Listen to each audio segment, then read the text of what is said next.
Bonjour à tous et bienvenue dans cette nouvelle vidéo où nous allons parler du Spring Framework. C'est incontournable de la programmation Java. Spring, ça se passe ici, et donc c'est un framework. Un framework, c'est quoi?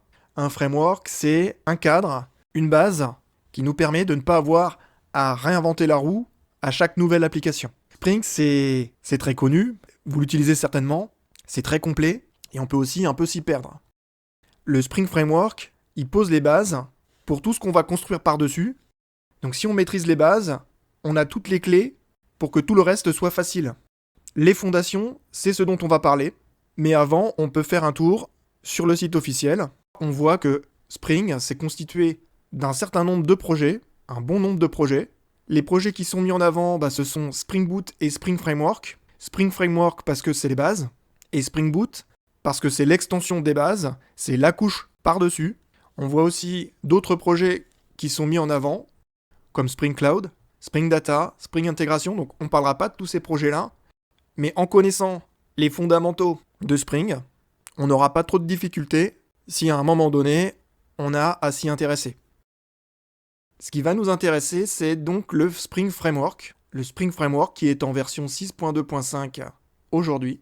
Et parmi les features du Spring Framework, on a en premier item Core Technologies, Dependency Injection, Events, Resources, etc. Donc là, on est sur ce dont on va parler.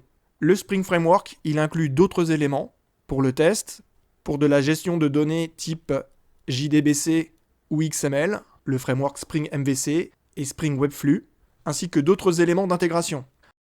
Spring, il intègre vraiment un peu tout, donc ça en fait un bon point d'entrée pour faire de la veille techno ou pour découvrir de nouvelles choses. Il suffit de voir la liste de projets.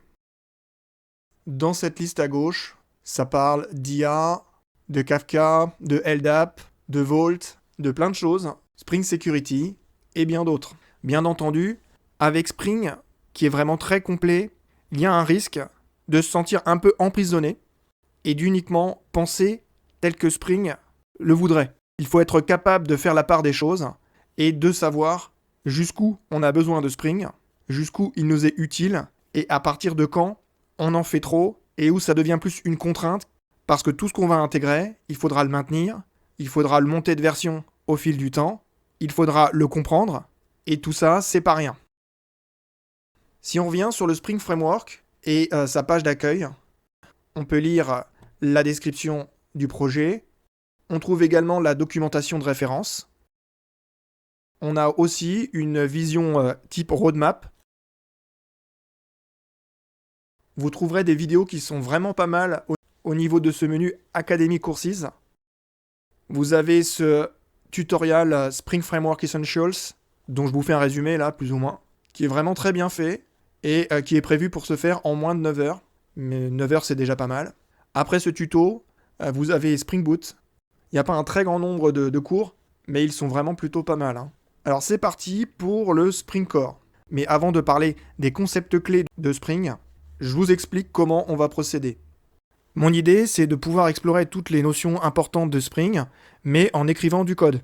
Pour ça, on a un peu de mise en place à faire, donc si ça vous intéresse pas, vous pouvez passer au chapitre suivant directement, mais autrement, vous pouvez prendre quelques minutes pour voir. Donc j'ai un compte GitHub, et sur ce compte GitHub, je n'ai aucun repository, donc je n'ai pas la possibilité d'archiver du code. On va tout simplement créer un nouveau repo. Dans un premier temps, il va être privé. Je veux bien un README. Ma branche par défaut sera la branche main. C'est parti, on crée le repo. Et voilà. Maintenant, je vais devoir accéder à mon repo depuis IntelliJ ou en ligne de commande.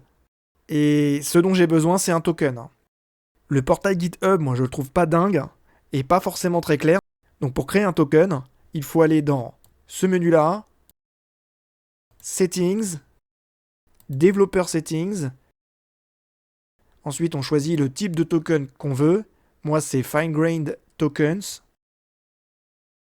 On génère un nouveau token. On va l'appeler Spring Token. Il concerne uniquement mon nouveau repo. Et en termes de permission, on va lui donner l'accès en lecture-écriture sur le contenu. Et voilà, mon token, il est généré. Je vais le noter pour pouvoir l'utiliser un peu plus tard. La suite, ça se passe au niveau de l'IDE. Mais juste avant, il faut que je note l'URL du repo, parce que je vais en avoir besoin pour le cloner. Donc dans IntelliJ, maintenant, je tape tout simplement git clone, suivi de l'URL de mon repo. Et comme c'est ma première connexion, je dois indiquer mon username et le token. Et c'est tout bon. Donc on a maintenant rapatrié le repo et on peut créer un projet Maven dessus. Donc c'est ce que je fais depuis IntelliJ, nouveau projet. Un projet Maven, je vais l'appeler comme mon repo. J'ai un petit warning parce que, suite au clonage, j'ai un répertoire Spring Cheat Sheet déjà présent, mais c'est pas grave. Dans les settings, je précise ce groupe ID et cet artifact ID, et c'est parti.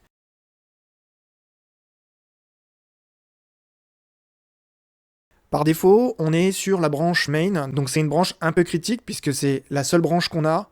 Alors on prend aucun risque et on commence tout de suite par créer une nouvelle branche. Et cette branche, on va l'appeler Spring is Fun. Donc c'est trop bien parce que c'est notre branche et maintenant, on peut faire tout ce qu'on veut dedans. Quand on a créé le projet Maven, IntelliJ, il a créé tout ce qu'il fallait, le répertoire pour les sources, le fichier POM et tout ce qu'il faut. Ça va être notre premier commit. On sélectionne tout et on va indiquer au niveau du message Setup for Spring Cheat Sheet. Commit and push. On push. En passant dans la vue Git, on voit qu'on est bien positionné sur la nouvelle branche et qu'elle contient notre nouveau commit. Tout est en place maintenant pour jouer avec Spring, alors c'est parti. La notion principale de Spring, c'est le bin. Un bin, ça rejoint l'idée de composant, de module, c'est lié à la façon dont on veut organiser son programme. On va partir d'un exemple tout simple, dans lequel je vais manipuler 3 types d'objets.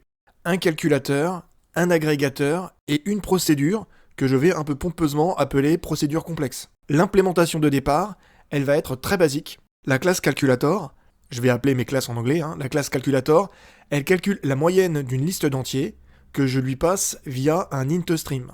La classe, elle ne fait que calculer une moyenne d'entiers. La classe agrégator, elle prend 2 résultats et elle les agrège. Concrètement, elle ne fait que les additionner. Enfin, la classe complexe procédure, elle prend 2 int stream, elle les passe à un calculateur qui produit 2 résultats et qu'on agrège avec l'agrégateur. Je lance le programme dans une classe à part dans laquelle je définis ma méthode main. Dans cette méthode, je crée un objet de type complexe procédure et j'appelle son unique méthode. Les 2 streams en entrée, ils sont identiques et ils contiennent des valeurs 1, 2 et 3. La moyenne de 1, 2 et 3, c'est 2. Donc si je prends 2 fois cette valeur, j'obtiens 4. L'exécution du programme me renvoie effectivement 4. Ce code, il est ce qu'il est, mais c'est notre point de départ. À ce stade, on n'a toujours pas vu Spring. Le but ici, c'est de comprendre l'intérêt de Spring, de voir comment il peut nous permettre d'améliorer notre code. Revenons donc sur notre programme. Le code, il a un assez gros défaut qui ne saute pas nécessairement aux yeux, au niveau de la classe complexe procédure.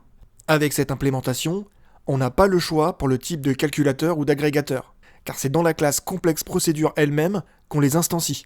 Si calculateur était une interface, comment je choisirais une implémentation plutôt qu'une autre? Et quand bien même calculator ne serait pas une interface, comment je choisirais une sous-classe plutôt qu'une autre sous-classe? En réalité, nos classes, elles sont trop fortement couplées. Une première réponse, assez simple, consiste à déplacer la création du calculateur et de l'agrégateur en dehors de la classe. Pour ça, on crée un constructeur auquel on passe le calculateur et l'agrégateur à utiliser par la procédure. On répercute les changements au niveau de la classe main, parce que maintenant, c'est dans la classe main qu'on doit instancier le calculateur et l'agrégateur. L'exécution du programme me donne toujours 4, c'est tout bon, on commit. Ce qu'on vient de faire, ça semble pas extraordinaire à l'échelle de notre tout petit programme, mais à une échelle plus grande, c'est le genre de point qui fait la différence. Je vous ai bien parlé du calculateur, pas des calculateurs, Pareil pour l'agrégateur. Ça, c'est parce que mentalement, conceptuellement, dans ma tête, le calculateur et l'agrégateur, je les vois comme des composants de mon programme. Les calculs dans mon programme, ils sont réalisés par le calculateur, et dans ma tête, il n'y en a qu'un. Sur un si petit code, on peut débattre. Mais à plus grande échelle, les programmes sont des assemblages de composants au singulier. La notion derrière tout ça, et qu'on va presque totalement pouvoir effacer avec Spring, c'est celle de singleton. Le singleton, c'est quand pour une classe, on n'a qu'une instance et une seule. Avant Spring, donc sans utiliser Spring, le singleton, c'était monnaie courante. On le rencontrait souvent dans notre code. Mais après Spring, on le voit beaucoup moins, il se fait beaucoup plus discret, même si de façon masquée, on l'utilise en permanence. Rassurez-vous, on se rapproche sérieusement de la création de nos premiers beans. Mais encore un peu de patience. Il faut approfondir cette histoire de singleton. On va expérimenter la vie d'avant, pas parce que le monde d'avant c'était mieux, mais parce que ça va nous permettre de voir à quoi peut ressembler un singleton. Dans notre programme, on va mettre une couche de singletons. Si mon agrégateur et mon calculateur sont des singletons, j'ai donc du code à leur ajouter.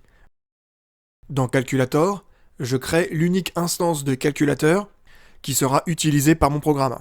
J'ajoute un constructeur privé, de telle sorte qu'on ne puisse pas instancier d'autres calculateurs depuis l'extérieur de ma classe.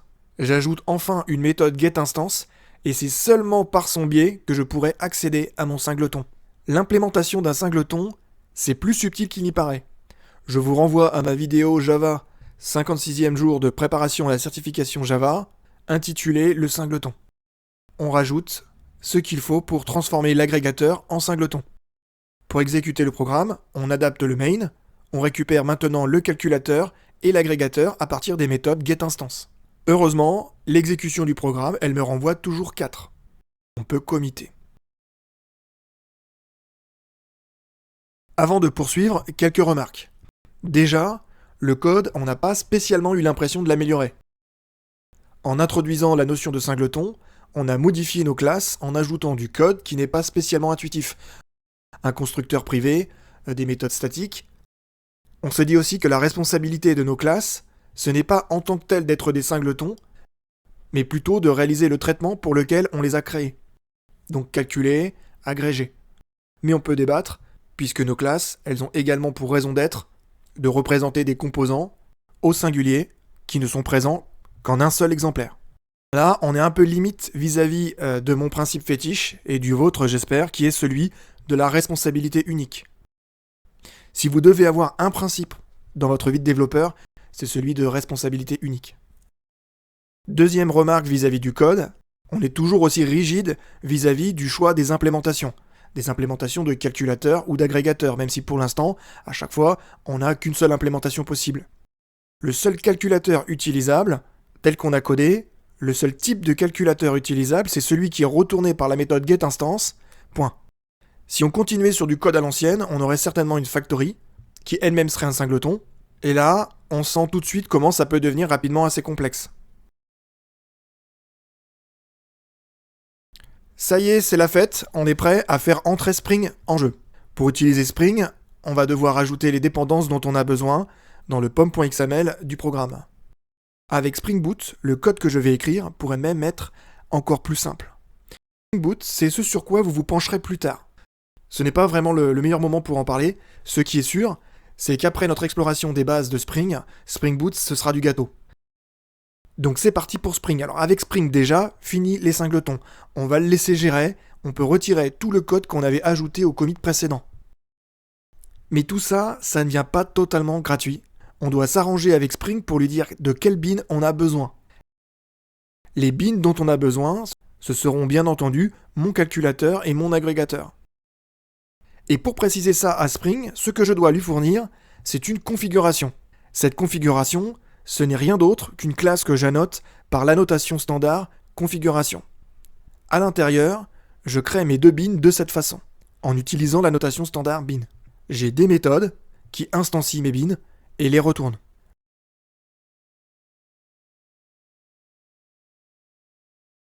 Une fois ma configuration faite, je peux maintenant demander à Spring de créer les beans dont mon programme a besoin. Ce que va alors créer Spring, c'est ce qu'on appelle un contexte. Et dans ce contexte, je retrouverai tous mes beans. On parle aussi parfois de conteneur Spring ou de DI component, DI pour Dependency Injection. On revient très vite sur l'injection de dépendance. Dans mon exemple, mon contexte, il est de type annotation config application contexte et je le crée de cette façon en lui passant en paramètre la classe contenant la configuration des bins. C'est un type de contexte particulier qui va hériter de application contexte. Ma variable, elle sera de type application context. On peut maintenant accéder au calculateur et à l'agrégateur en tant que bin via la méthode getBin du contexte. Un bin de type calculator et l'autre de type agrégator. Dans le main, je les passe au constructeur de complexe procédure. Avec Spring, ces deux bins sont bien des singletons. L'exécution me retourne encore 4. On commit et on continue. On a introduit les notions de bin, de configuration, de contexte, mais le code, il ne semble toujours pas vraiment plus simple. Un peu quand même, car l'implémentation avec Spring, elle a masqué toute la partie singleton. En centralisant la création des composants au niveau d'une configuration, on voit tout de suite avec quelle facilité on va pouvoir changer l'implémentation d'un bin, utiliser une sous-classe particulière ou une implémentation d'interface donnée. Et ma procédure, pourquoi n'est-elle pas un composant ? Pourquoi n'ai-je pas défini de bin pour complexe procédure ? Puisque mon calculateur et mon agrégateur sont gérés par Spring, pourquoi dois-je malgré tout récupérer le calculateur et l'agrégateur via la méthode getBin ? Pour faire de ma procédure un bin, rien de plus simple. Je l'ajoute tout simplement au niveau de ma configuration. Au niveau du constructeur, je fais appel aux méthodes de création des bins dont ma procédure a besoin, le calculateur et l'agrégateur. Tout ça dans la configuration. C'est Spring qui va de lui-même appeler toutes ces méthodes à la création du contexte. On pourrait avoir un peu peur que Spring crée deux calculateurs ici et là, mais Spring sait bien gérer tout ça et il n'y aura bien qu'un appel et un singleton pour calculateur. Maintenant, on se repose intégralement sur Spring pour ce qui est de la création des bins. Le main, il se simplifie légèrement. On n'appelle plus la méthode getBin qu'une seule fois pour la complexe procédure. On commit, on push et on continue. Alors ça y est, on n'a plus, en dehors de la configuration, de new. Tout ça nous mène enfin à cette notion magique, celle d'injection de dépendance ou inversion de contrôle, la petite révolution de Spring. C'est Spring qui instancie nos bins et aussi les lie entre eux. Spring il va pouvoir faire plein d'autres choses pour nous, mais ça reste l'essentiel. Le code, il commence à être plus sympa, les classes vont pouvoir se concentrer sur ce qu'elles ont à faire. Le reste, la création des instances, les dépendances, entre bins, Spring s'occupe de tout, dès la création du contexte. Nos classes, elles restent assez couplées. Ma procédure, elle s'appuie sur un calculator. Cette classe, précisément, et pas une autre.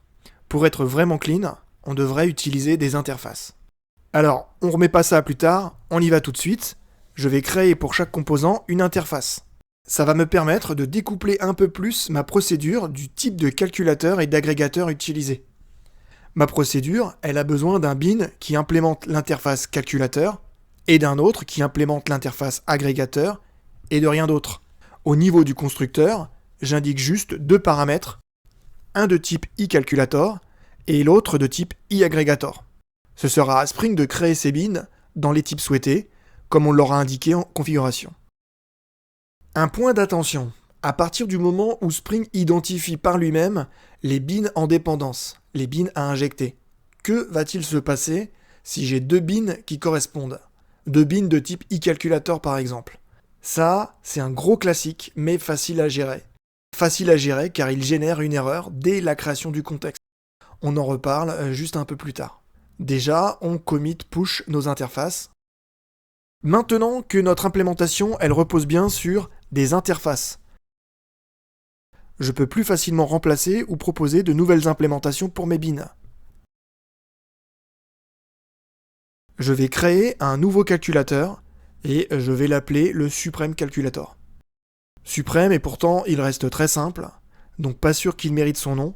Il ne renvoie plus la moyenne d'une liste de nombres, mais le double de cette moyenne. Ça reste suffisant pour l'exemple. En configuration, je remplace l'ancien par le nouveau, de façon à utiliser Supreme Calculator et plus Calculator. L'exécution du programme, elle me renvoie maintenant 8, le résultat a bien doublé. Committons. J'ai 2 implémentations de calculateur. Alors, pourquoi ne pas créer 2 bins tant qu'à faire? C'est même ce qu'il faut faire.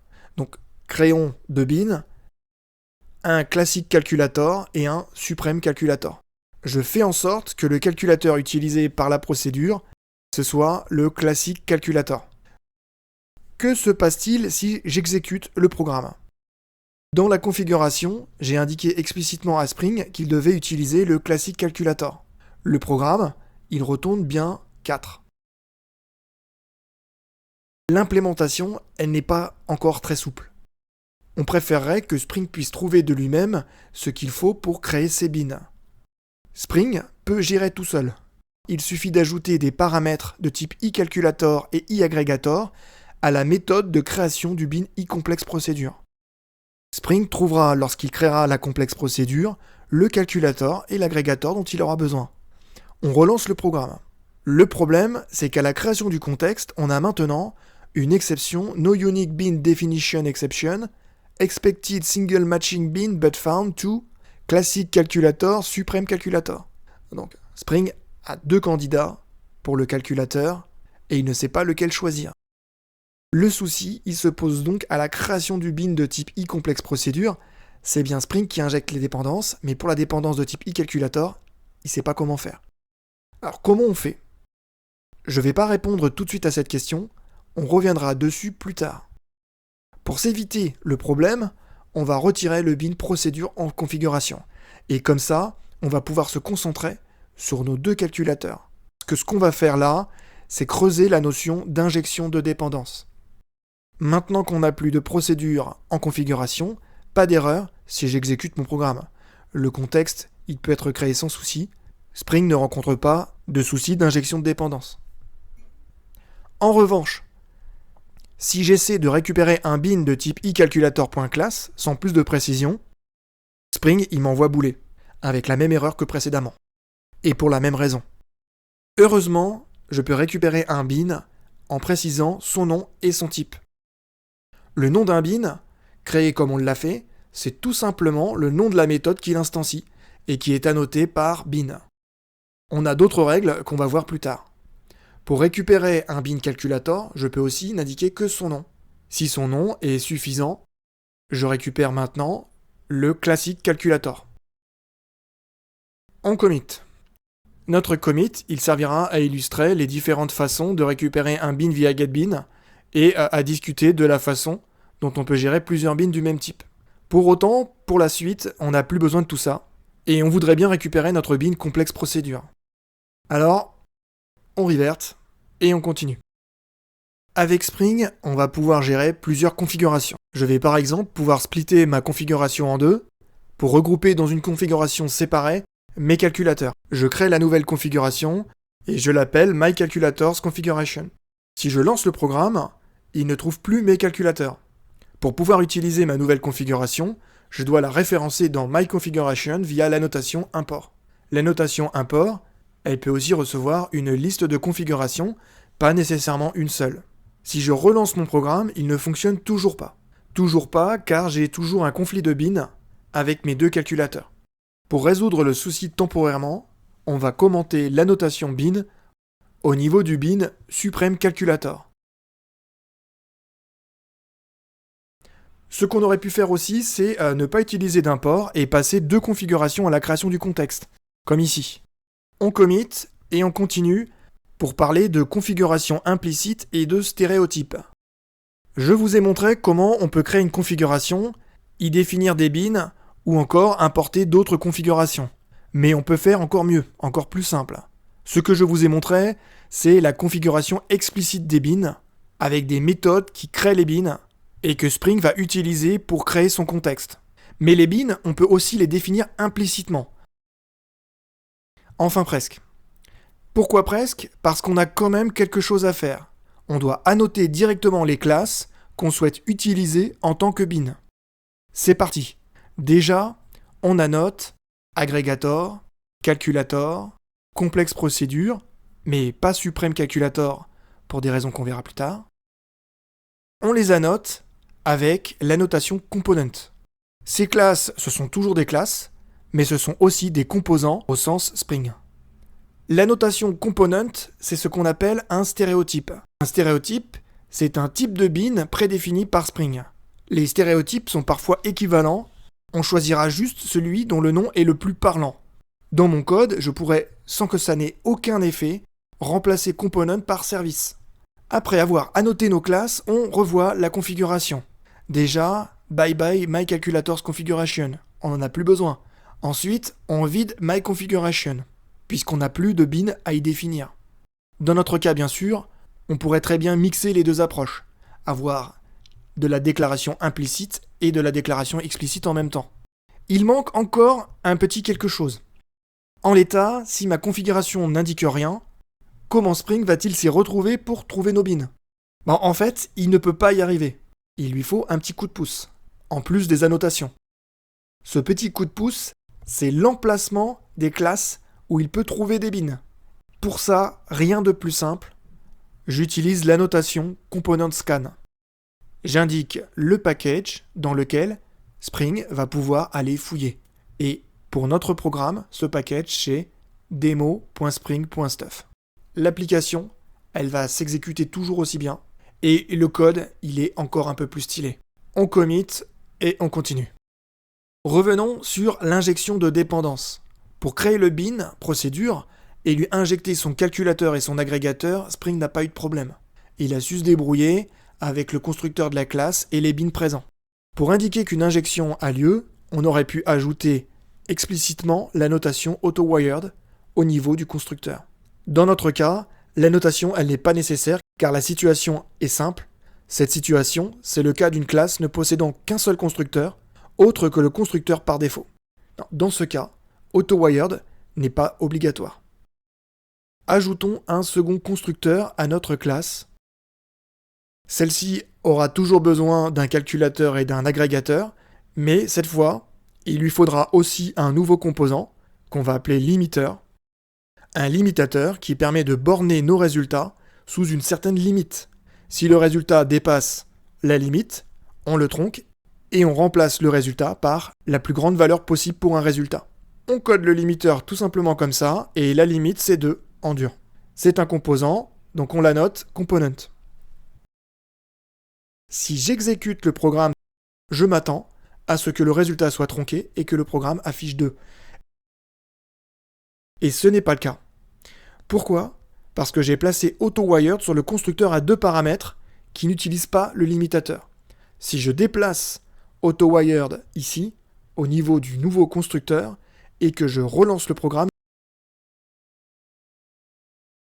j'obtiens bien 2. Remarque, c'est un peu étrange de posséder 2 constructeurs pour un bin, sachant que Spring n'en choisit qu'un. On commit et on passe à la suite. On peut aussi injecter nos dépendances au niveau des champs. On parle de field injection. Dans ce cas, la notation AutoWired, elle se situe au niveau du champ directement. Ça fonctionne même pour les champs privés. Modifions le code en annotant nos champs et en supprimant les constructeurs qui sont devenus inutiles. Je dois retirer les final au niveau des champs, car final c'est géré au niveau Java, et que du point de vue de Java, une variable final ça doit être initialisé. Que plus tard on ait Spring qui injecte une valeur, ça Java il en a rien à faire. On relance le programme et il renvoie toujours 2. L'injection au niveau champ, ça peut s'avérer moins pratique à l'usage, et en particulier pour les tests. On préférera souvent l'injection au niveau des constructeurs. Une dernière possibilité d'injection, c'est l'injection au niveau méthode. Donc c'est la method injection. Dans ce cas, c'est une méthode autre qu'un constructeur qu'on annote AutoWired, et au moment de la création du bin, Spring il va appeler cette méthode. Et aux paramètres de la méthode, il va injecter des bins. On fera ensuite ce qu'on veut de ces bins. Pour notre programme qui est extrêmement simple, je décide d'initialiser la variable limiteur de cette façon via la méthode setLimiteur que j'annote AutoWired. C'est cette méthode setLimiteur qui va recevoir le bin limiteur et l'assigner à la variable limiteur. On relance le programme, il nous renvoie toujours 2. On commit et on continue. On revient enfin sur le problème des bins en compétition de la No Unique Bin Definition Exception. Alors vous vous souvenez, un peu plus tôt, j'ai volontairement retiré l'annotation bin du Supreme Calculator. De cette façon, je l'ai un peu débinifié si on veut. Mais là, j'aimerais qu'on affronte le problème, alors je la remets. Le champ calculator ici, il est du type iCalculator. Et pour les calculators, j'ai 2 bins candidats. Cette ambiguïté, je dois la payer cash à l'exécution. Enfin, bizarrement, ça passe. Pourquoi ? Ça passe parce que Spring, quand il a 2 bins du même type, il s'appuie sur le nom de la variable. Si celle-ci correspond à un nom de bin, ce qui est notre cas ici, il le choisit. Si je renomme ma variable en calculateur, elle s'appelait calculator, comme la classe calculator, là ça ne passe plus. Une solution simple au problème, ça consiste à indiquer le nom du bin à utiliser via la notation qualifier. Comme ici, avec Supreme Calculator. Le nom du bin par défaut, c'est celui de la classe à la différence près qu'il commence par une minuscule. Quand je repasse sur une implémentation avec constructeur, je constate, mais on l'avait déjà vu, qu'il n'y a pas de résolution de l'ambiguïté à partir du nom de la variable, ça ne fonctionne que pour un champ de la classe. Je dois donc nécessairement ajouter la notation qualifier. J'en ai déjà fait la remarque, on peut s'interroger sur la pertinence de disposer de 2 bins du même type. Comme toujours, on peut se dire que dans un faible nombre de cas, cette situation elle aura du sens, même si là tout de suite ce n'est pas évident. On commit. Si je le souhaite, je peux nommer explicitement mes bins. Ici, j'indique que le bin de type Supreme Calculator, il aura pour nom Cool Calculator. J'utilise ce nom en tant que qualifier. Quand je lance le programme pour vérifier que tout va bien, tout va bien. Un bin qui serait lourd à instancier, et dont je souhaiterais différer dans le temps la création. Je peux l'annoter lazy. Si j'annote lazy mon bin procédure, je peux vérifier qu'après la création du contexte, il n'existe pas. Pour ça, je lance le programme en debug et je vais directement jeter un œil dans le contexte qui, soit dit en passant, est lui-même un bin. Avant la première utilisation du bin, je ne le retrouve pas dans la liste de bins, mais après la récupération du bin, ici, je retrouve bien complexe procédure. Les bins, je peux les associer à un profil. Dans un autre contexte, on pourrait parler de namespace, l'idée c'est bien la même. Si je place mon bin de type complexe procédure dans le profil démo, en utilisant la notation profile, que se passe-t-il si je lance mon programme ? On a une erreur, car le contexte qu'on crée n'est associé à aucun profil. Les bins du profil démo, on ne les connaît pas au moment de l'exécution. En revanche, si j'exécute le programme en lui passant le paramètre -d spring.profiles.active égale démo, l'exécution, elle se déroule correctement. J'ai aussi la possibilité de sélectionner un profil depuis le code lui-même en indiquant system.setProperty spring.profiles.active démo. Je pourrais aussi procéder par négation et indiquer que mon bin il est disponible quand le profil démo n'est pas utilisé. Ça passe aussi. On a dit que nos bins étaient des singletons. Et c'est vrai, par défaut, un bin créé par Spring est un singleton. Donc attention, qui dit utilisation singleton dit être prudent et attentif à certaines notions de thread safe, d'immutabilité, de stateless, ce genre de choses. Singleton pour un bin, c'est un scope. Le scope, je peux l'indiquer explicitement, c'est totalement redondant pour nos classes, mais au niveau de la classe complexe procédure, par exemple, je pourrais indiquer scope singleton. Mais si on n'est pas du scope singleton, quel est notre scope ? Pour indiquer qu'un bin n'est pas un singleton, et que Spring devra en créer un nouveau à chaque injection, je peux indiquer le scope prototype. Un exemple tout simple, je crée un bin de type prototype qui contient la date de sa création. Je récupère ce bin 2 fois dans mon main à 1 seconde d'intervalle. Si j'affiche la date contenue par ces bins, je vois qu'ils sont différents et associés à des dates éloignées d'1 seconde. Donc je n'aurais pas dû parler de ce bin, mais de ces bins. Il existe d'autres scopes dans Spring, Session, Request, dans un contexte web, WebSocket, Thread, mais ce sont des scopes spécialisés qu'il faudra prendre en compte selon la situation. Il est également possible de créer ses propres scopes, mais là on sort totalement des notions de base. On commit et on continue. Que se passe-t-il quand on a une dépendance auto-wired et que Spring ne trouve rien à injecter ? On a déjà vu ça 100 fois. On a une exception. En fait, on n'a pas vu ça 100 fois, on a vu le cas inverse, qui est le cas où Spring a 2 bins qu'il pourrait injecter. Une possibilité pour résoudre le problème, ça va être d'utiliser l'attribut required de l'annotation autowired pour indiquer que la dépendance, elle est facultative. Pour illustrer, je vais retirer volontairement l'annotation composante de limiteur. De cette façon, je suis sûr d'avoir une exception à l'exécution, car complexe procédure, on doit lui fournir un bin de type limiteur. À l'exécution, pas de surprise, j'ai no qualifying bin of type demo.string.stuff.limiter_available. Spring en attendait un et il n'en a pas trouvé un seul. Une solution simple, c'est donc d'indiquer required égale false au niveau de l'annotation autowired, de telle sorte que Spring sache qu'il ne doit pas générer d'exception s'il ne trouve pas de bin. Spring, il permet une autre approche, sans qu'on ait à indiquer required égale false, en remplaçant le paramètre qui est censé nous passer un bin par un optional du type du bin qu'on souhaite avoir. Dans la méthode autowired, je remplace limiteur par optional de limiteur, et de cette façon je peux gérer dans le corps de la méthode les cas où mon bin est présent et où mon bin ne l'est pas. On a modifié le code pour l'exemple, c'est pas du code spécialement intelligent, mais c'est bien suffisant pour illustrer l'idée. Spring, les bins, c'est son invention. Alors il a encore le droit de créer ce qu'il veut. Les variables d'environnement, les variables système, on va par exemple pouvoir y accéder via un bin prédéfini, le bin environnement. Ce bin, il est capable d'aller chercher des valeurs dans ce qu'il appelle des sources de données. On verra bientôt comment créer notre propre source de propriété. Au constructeur de complexe procédure, je peux rajouter le bin environnement. De cette façon, à l'exécution, Spring injectera le bin environnement et ça me donnera accès à toutes les variables d'environnement et système possibles. Sur cette ligne, je ne fais qu'afficher la propriété système os.name et c'est mon type d'OS qui s'affichera. À l'exécution, on va bien pouvoir lire Linux qui est le type d'OS que j'utilise. Si je place un point d'arrêt ici, je peux retrouver mon bin environnement et accéder à toutes les variables d'environnement et système. On commit et on passe à la suite. On vient de parler de la notion de source de propriété pour Spring. Pour Spring, les variables système, les variables d'environnement, ce sont des property sources. On peut créer nos propres sources et souvent, ce sera tout simplement un fichier de propriété. Supposons qu'on ait besoin d'un fichier de propriété pour paramétrer certains aspects du fonctionnement de notre programme.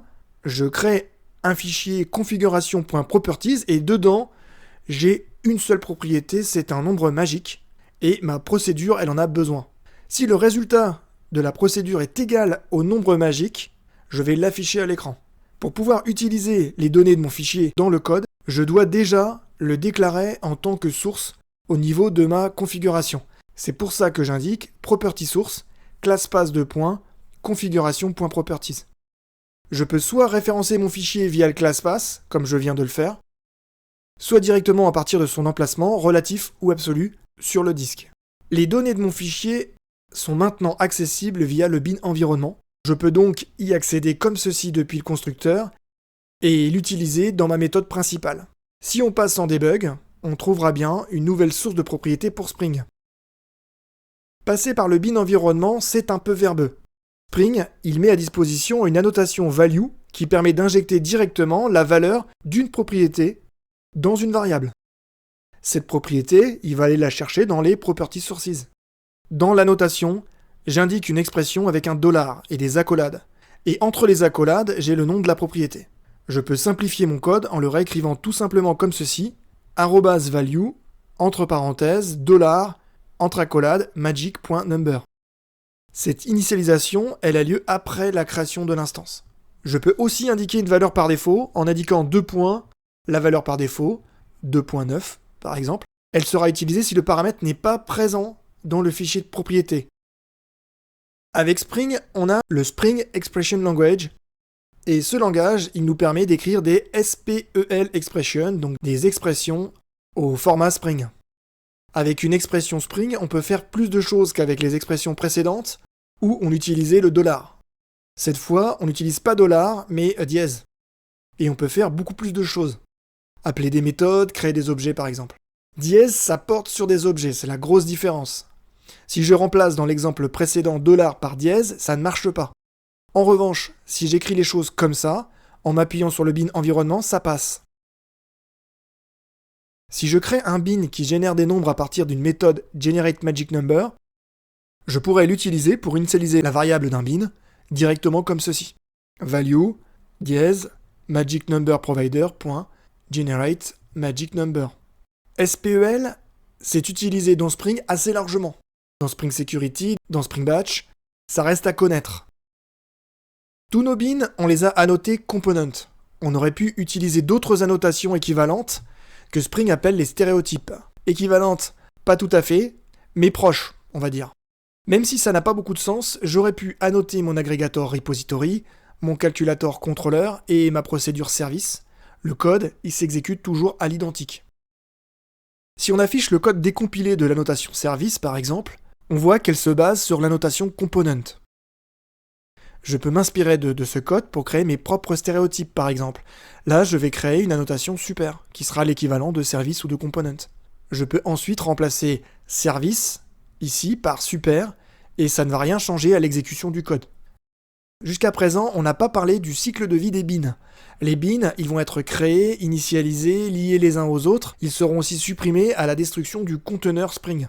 Spring met à disposition ce qu'il faut pour exécuter du code au moment clé de la vie d'un bin.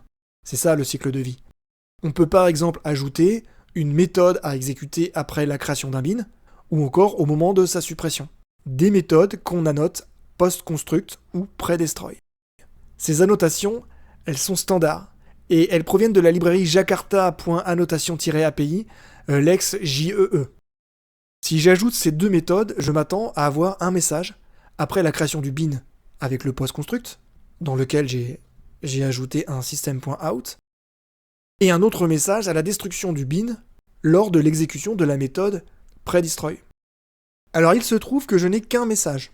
Mon bin, il n'est pas détruit par Spring, parce que mon programme, il se termine carrément. C'est ma JVM qui se termine. Si je veux que ma méthode pré-destroy, elle soit appelée, si ça a un intérêt particulier pour moi, il faut que je ferme explicitement le contexte et j'appelle la méthode close. Et pour ça, je dois repasser en configurable application context, puisque ma variable, elle était du type parent application context. Ça fonctionne, j'ai bien deux messages. On commit et on poursuit. Au niveau d'un bin déclaré avec bin, je peux aussi préciser le nom des méthodes qui seront appelées en post-construct ou en pré-destroy. On a pour ça les attributs initMethod et destroyMethod. Si je crée un bin de type bigInteger, je peux indiquer qu'après la création du bin et à sa destruction, je souhaite appeler la méthode negate de l'objet.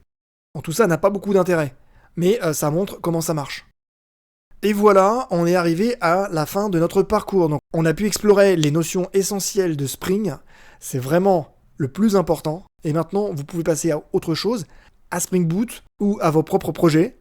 Merci à tous et à bientôt.